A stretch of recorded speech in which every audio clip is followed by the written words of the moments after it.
3 बार UP से MLA, 2 बार MLC, 3 दिन के लिए उत्तर प्रदेश के चीफ मिनिस्टर, 1 बार कांग्रेस के सांसद और 30 साल तक कांग्रेस के वफादार सिपाही। यह है परिचय उस शख्स का जिसे हम और आप जगदंबिका पाल के नाम से जानते हैं। लेकिन जगदंबिका पाल का परिचय आज से बदल गया। अब वो बीजेपी के नेता है, कांग्रेस के वफादार, राहुल गांधी के सिपह सालार, अब मोदी के सिपह सालार हैं, मोदी के वफादार हैं। कैसे शिफ्ट होती है वफादारी, कैसे रातों रात नेता राहुल नाम केवलम छोड़कर मोदी नाम केवलम कर सकते हैं, इसी पर बात करेंगे। हमारे साथ है खुद जगदंबिका पाल। जगदंबिका पाल साहब, स्वागत है आपका बीजेपी के नेता के तौर पर। जगदंबिका पाल साहब, पहली प्रतिक्रिया, आज तक आप राहुल गांधी सोनिया गांधी जपते रहे, आज आप मोदी कैंप में हैं, तो कैसा लग रहा है आपको? एक तो मैं आपसे अजीत अंजुम जी कह दूं कि मैं 30 साल नहीं, मैं 18 साल की उम्र में यूथ कांग्रेस का एक्टिविस्ट हुआ था और आज मेरी 65 साल की उम्र है। तो मैं समझ सकता हूं कि मैं 30 साल असेंबली और संसद में 30 साल वहां से जोड़ा जहां से आप विधायक रहे, एमएलसी रहे, लेकिन अब आप 18 बोल रहे हैं, तो अब तो 42 साल से आप कांग्रेस में रहे। 42 साल की वफादारी को तिलांजलि देकर चुनावी मौसम में जब आपको लगा कि मोदी का माहौल है, तब आप पाला पलटकर पाल साहब चले गए मोदी के कैंप में। एक तो मैं ये साफ कर दूं कि आपने खुद ही कहा कि तीन बार के विधायक, 1 बार के सांसद। आज अंजुम जी, कांग्रेस पार्टी आज कमजोर हो रहेगी, मोदी जी की हवा आज बनी हुई है, लेकिन 1989 से उत्तर प्रदेश से आपको वाकफियत है कि 89 और आज 2014 26 सालों से उत्तर प्रदेश वहां कांग्रेस सत्ता में नहीं आई। नहीं, मेरे सवाल का जवाब नहीं दे रहे। जगदंबिका पाल साहब, यूपी में कांग्रेस की हालत हम जानते हैं, उतना सामान्य ज्ञान हमारा है सर।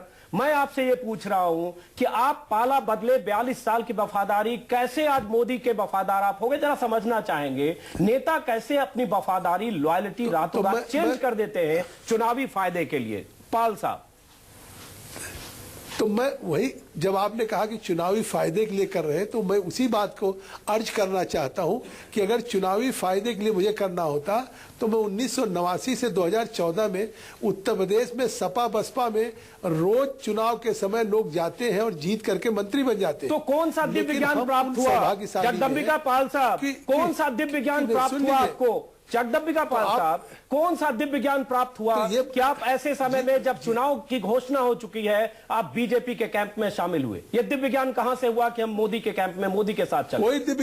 कोई अजीत अंजुम जी, कोई दिव्य ज्ञान नहीं प्राप्त हुआ, लेकिन आपने 5 साल में जगदंबिका पाल की शिद्दत के साथ कांग्रेस पार्टी की वफादारी देखी होगी, पार्लियामेंट के अंदर सरकार के प्रति वफादारी देखी होगी, लेकिन उस 5 साल में मुझे अपमान मिला होगा। 5 साल में मुझे नेता के साथ संवाद नहीं स्थापित हुआ होगा।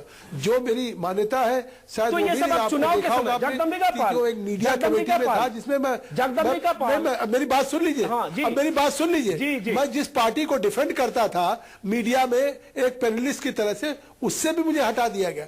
जब मेरा चुनाव आ गया, जो मेरे विरोधी थे उनको प्रदेश कांग्रेस कमेटी में महामंत्री बना दिया गया। अगर हमारी पार्टी हमको चुनाव में हराने की तैयारी कर रही हो, अगर हम नेतृत्व से फिर उसके बावजूद कम्युनिकेशन, कनेक्टिविटी और रिस्पेक्ट भी न पा सके, जगदंबिका पाल साहब बुनियादी दर्द से कांग्रेस पार्टी को छोड़ा है। जगदंबिका पाल ने पद के लिए नहीं छोड़ा। आप सुन लीजिए जी, जगदंबिका पाल ने पद के लिए नहीं छोड़ा। जगदंबिका पाल अगर कोई पद के लिए छोड़ते, 4 बार 5 बार मिनिस्ट्री की रिसफलिंग हुई और उस कैबिनेट में मैं नहीं आया।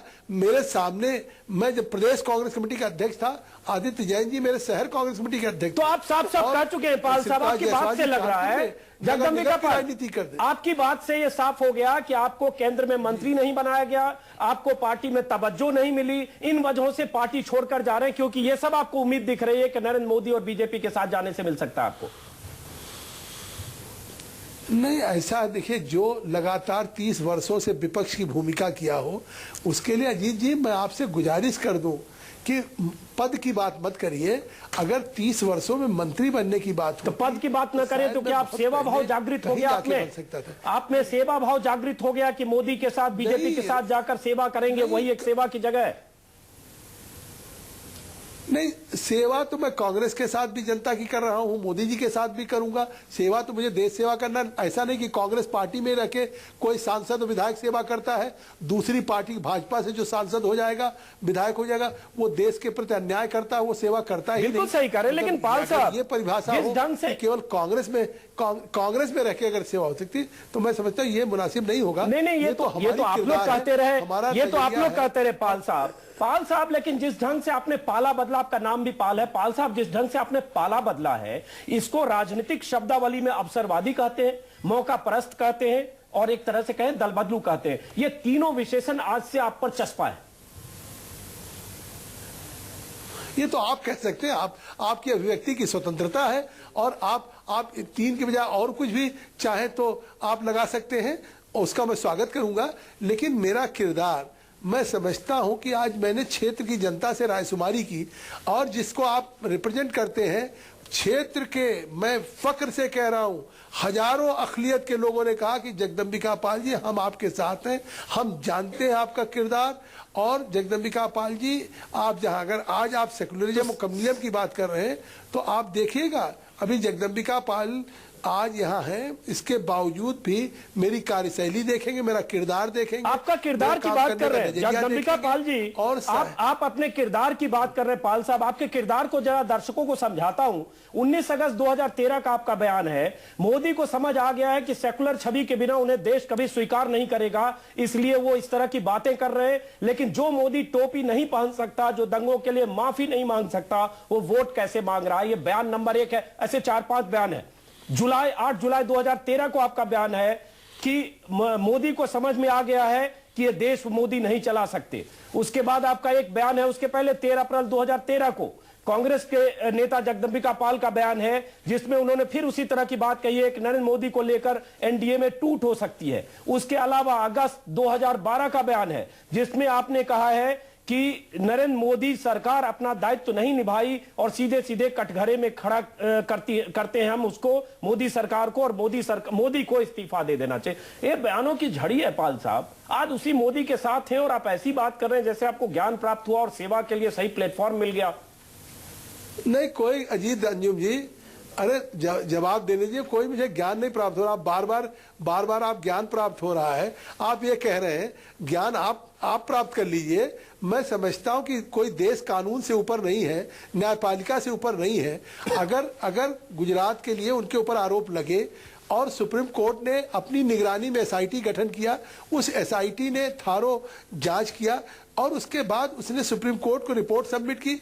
अब सुप्रीम कोर्ट में उस कोर्ट को रेफर किया लोअर कोर्ट। इस बात को हो गए 3 महीने जगदंबिका पाल साहब, आज इस बात को हो गए 3 महीने पाल साहब। नहीं, आप सुन लीजिए जगदंबिका पाल जी, आपको कहने का हक है, आपको सवाल पूछने का हक है, तो मेरा उत्तर सुनने का हक है, देने का है। और क्लीन चिट दे दिया। अगर आप 3 महीने पहले वही कहिए, तो जैसे 3 महीने राहुल कह पहले रहे जिस हो दिन क्लीन चिट मिला उसी दिन आप शामिल हो जाते बीजेपी में।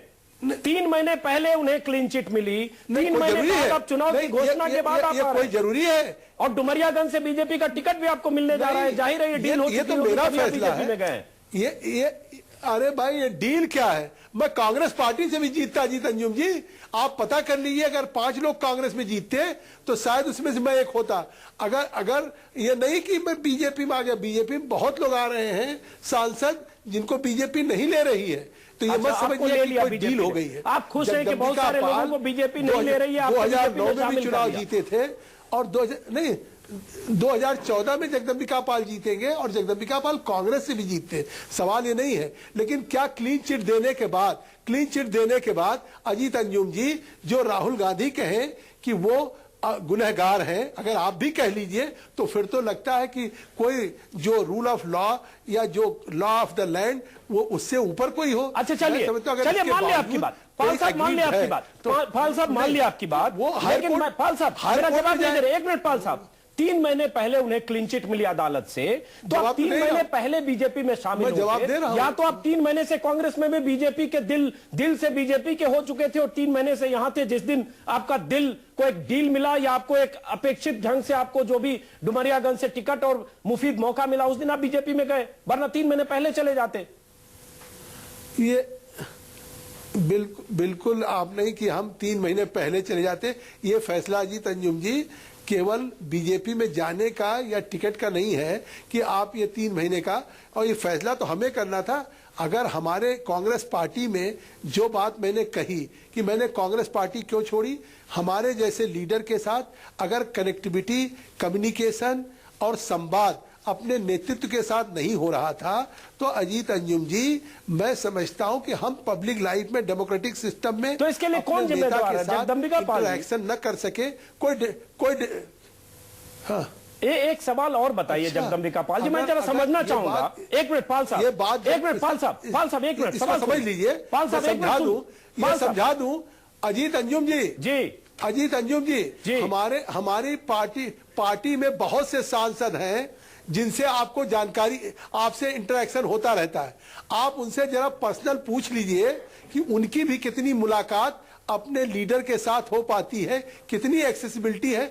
जो लोग मंत्री हैं, तमाम जो पार्लियामेंट्री अफेयर्स चलाते थे, उनकी भी शायद मुलाकात अपने देश के इमर्जिंग लीडर के साथ नहीं हो पा रही। तो आप राहुल गांधी के लिए कह रहे हैं, जगदम्बिका पाल जी, आप राहुल गांधी के लिए कह रहे हैं कि राहुल गांधी और कांग्रेस नेतृत्व से मुलाकात नहीं होती है, डिस्टेंस है, या आप लोगों को तवज्जो नहीं मिलती, ये कह रहे साफ साफ। अब तो बोलिए, अब तो बीजेपी में चले गए, अब क्यों डर रहे हैं? आप बोलिए खुलकर।